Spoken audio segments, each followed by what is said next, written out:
Guys, मेरी नई video में जुपिटर दी गैस जॉइंट में का पार्ट 2 में आपका स्वागत है। पार्ट 1 में जैसे कि हमारी वीडियो बहुत छोटी थी, सिर्फ और सिर्फ 10 से 11 मिनट की थी। उसका होने का रीज़न कि पार्ट 1 में ज़्यादा इन्फॉर्मेशन नहीं थी, और अब हमारी जो वीडियो है वो लंबी भी हो सकती है क्योंकि पार्ट 2 में ज़्यादा इन्फॉर्मेशन दे रखी है।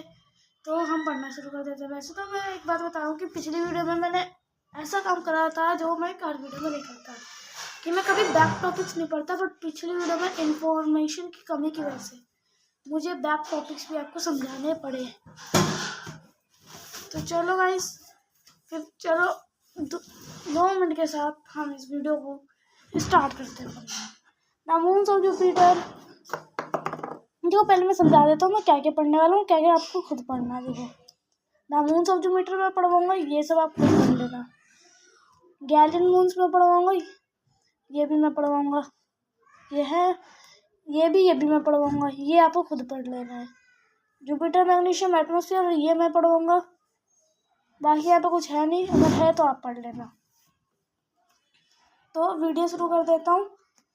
जिसको दिखना रहा उसके लिए थोड़ा सा जूम भी कर सकते हैं आप, और मैंने भी आपके लिए थोड़ा सा जूम कर दिया है।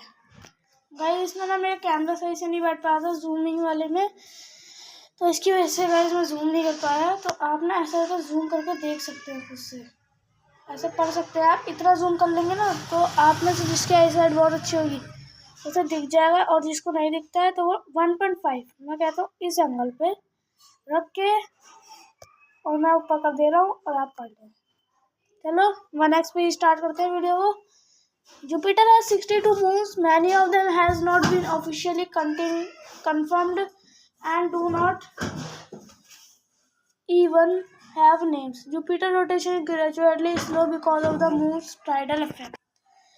Jupiter पे क्या है, 62 मून्स है, उनमें से बहुत सारे अभी तक ऑफिशियली कंफर्म्ड भी नहीं है और उनके नाम भी नहीं है। जुपिटर की रोटेशन बहुत स्लो है, किस वजह से? क्योंकि वहाँ पे मून टाइडल इफेक्ट है। अब इसके याद आते हैं Galilean moons. Galilean moons of Jupiter 62 moons, 4 are visible from earth with binoculars. These are called the Galilean moons in honor of their discoverer Galileo Galilei. देखो, जो गैलियन मून्स है वो उन 62 जुपिटर के मून में से एक ही है। 4 मून्स है क्योंकि वो बायनोकुलर से अर्थ से दिख जाते हैं। अब इनका नाम इन्होंने गैलियन मून्स ही क्यों रखा? तो रीजन इतना सा नाम है, सिंपल है कि जो साइंटिस्ट ने इसे डिस्कवर करा था उसका नाम गैलिलियो गैलिलियन था। Astronomers believe that Titan has activated volcanoes and that Europe has an ocean underneath icy crust. Astronaut का 62 जो मून से लेकर मानना ये है कि उनमें से 10 पे ना क्या है, वोल्केनिक एक्टिविटीज होती हैं, और क्रोपा पे यहाँ पे है यूरोपा पे खुद का ओशियन है जो आइस की क्रस्ट के नीचे दबा हुआ है। यूरोपा का सिर्फ डायमीटर दे रखा है, ये भी नहीं बताया कि डायमीटर लेंथ में से क्या है, बट हम मान लेते हैं डायमीटर, जो कि 3220 किलोमीटर है। गैनीमेड का 5263, आईओ का 3644 और कैलिस्टो का 4806। ऊपर में से थोड़ी सी गलत इन्फॉर्मेशन हो गई, उसके लिए सॉरी। जो मैंने 10 वोल्केनिक मून्स बताए थे, जो वोल्केनिक एक्टिविटीज थे, वो दिखने में 10 लग रहा था, बट वो आईओ था, मतलब वो एक मून है, उसका एक अकेला मून जिसपे वोल्केनिक एक्टिविटीज होती हैं। अब हम चलते हैं वाइंड पे। आपके लिए मैंने कैमरा सीख कर दिया है, तो आप पढ़ना, और मैं भी आपको पढ़ा रहा हूँ वाइंड्स। हाँ, आप ये वाले टॉपिक्स पढ़ सकते हैं इसके ऊपर ये। तो चलो पढ़ना शुरू करते हैं। सो वाइंड्स में क्या लिखा हुआ है? The winds on Jupiter blow in continuous bands and opposing direction. The band small difference in temperature and chemical composition give the planet it's multi coloured appearance. जो वाइंड्स जुपिटर पे चलती है वो इन कॉन्टिन्यूअस बैंड्स में चलती हैं, जो direction के बिल्कुल अपोजिट होते हैं। मतलब मान लो वेस्ट है तो ईस्ट में चलेंगी, और इनके जो बैंड्स है, ये छोटे छोटे डिफरेंस होते हैं उनके अंदर, टेम्परेचर में, केमिकल कंपोजिशन में। यही रीज़न है जुपिटर के अलग अलग कलर्स का। गाइस मैंने बहुत समय से इस वीडियो पे फैक्ट्स बताना बंद कर दिए हैं।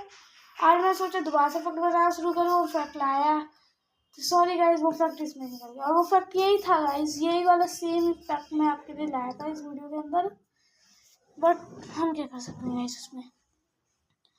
Jupiter inclement environment in which wind blow at more than 600 km per hour can cause large storms such as the Great Red Spot in southern hemisphere of the planet. Jupiter का जो इनक्लेमेंट environment है उनमें जो हवा है वो 600 kilometre प्रति घंटा से चलती है, जो बड़े बड़े स्टॉर्म्स भी क्रिएट कर सकती है, जैसे कि ग्रेट रेड स्पॉट जो साउथर्न हेमिस्फीयर में पाया जाता है प्लैनेट्स के, इस प्लैनेट के, ओनली जुपिटर के। The Great Red Spot, which is 26,000 km long, is believed to be composed mainly of ammonia gas and cloud of ice. जो द ग्रेट रेड स्पॉट है वो कितना फैल रखा है, 26,000 किलोमीटर तक का है, और ये माना जाता है कि उसके अंदर ज़्यादातर अमोनिया गैस है और आइस के क्लाउड्स हैं। अब जुपिटर की रिंग्स की बात करते हैं, बट मैंने तो मे भी जुपिटर की रिंग्स नहीं देखी, शायद होती होंगी, मैंने ध्यान नहीं दिया आज तक। Jupiter rings are made up of dust of from the planet's four inner moon. Those rings was first seen in 1979 by the space probe Voyager 1 and later by Voyager 2. जो जुपिटर की रिंग्स थी वो dust से बनी है चार planet के inner moons के। ये रिंग सबसे पहले 1979 में स्पेस प्रोब के द्वारा देखी गई थी, और वो सबसे पहला स्पेस प्रोब था योजर 1 और उसके बाद योजर 2। ये होगा इसका रिंग्स। अब हम चलते हैं जुपिटर मैग्नेटिज्म जो है हमारे लिखा हुआ है, बट उससे पहले ना एक स्मॉल टॉपिक क्लियर कर लेते हैं, एटमॉस्फेयर। गाइस आज मुझे पता है आप में से बहुत से लोगों को पढ़ने में दिक्कत हो सकती है, क्योंकि आज पता नहीं मेरा कैमरा फ़ोन का इतना क्लीन नहीं आ रहा। Atmosphere surround the inner liquid layer and the solid core, it is 620 miles thick. Atmosphere के अंदर इनर लिक्विड कोर है और उसके अंदर सॉलिड कोर है, तो सिर्फ 600 किलोमीटर की है, 620 माइल्स की, 1000 किलोमीटर कर लो।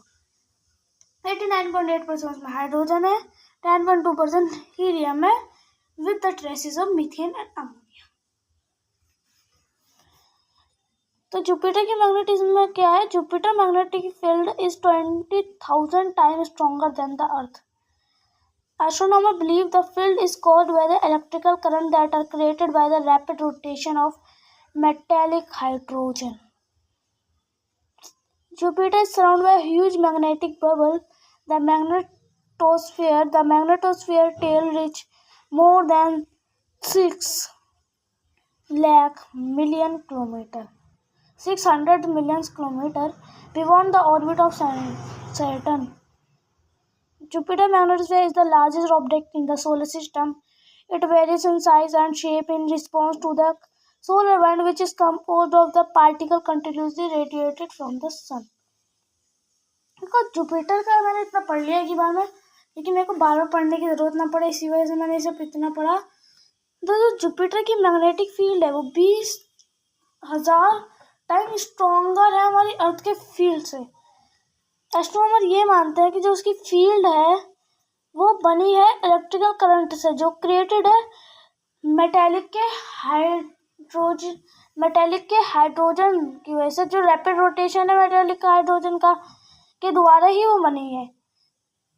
जुपिटर एक बहुत बड़े मैग्नेटिक बबल के सराउंडिंग में है, जिसे मैग्नेटोस्फीयर भी कहते हैं, और जो मैग्नेटोस्फीयर है वो 600 मिलियंस किलोमीटर तक फैला हुआ है। कहाँ से कहाँ तक, जुपिटर से सैटर्न की ऑर्बिट तक।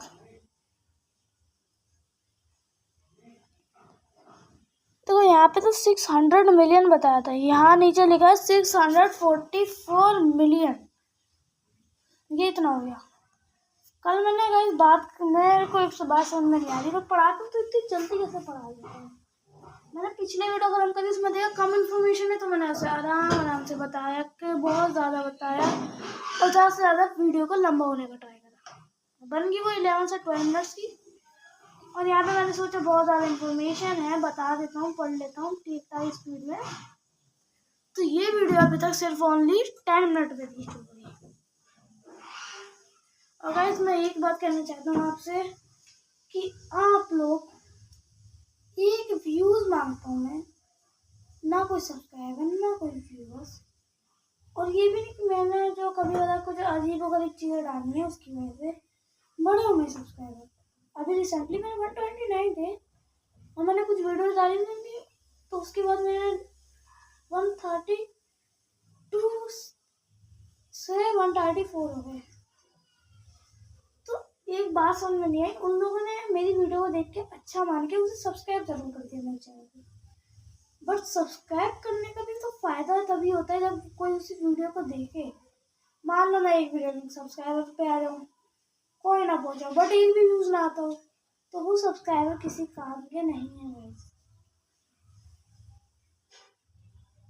चलो एक क्वेश्चन है मेरा आप लोगों से, बहुत से लोगों को पता होगा तो आप ना इसका कमेंट में आंसर कर देना कि प्लूटो को कब हमारे प्लेनेट अर्थ ने उसे एक ड्रॉप प्लेनेट, हमारे प्लेनेट अर्थ के साइंटिस्ट ने उसे एक ड्रॉप प्लेनेट कह दिया था, प्लेनेट की लिस्ट से हटाकर। तो आज की वीडियो में इतना ही, आपको मिलते हैं हम अगली प्यारी सी वीडियो में। बाय बाय, टाटा, सी यू।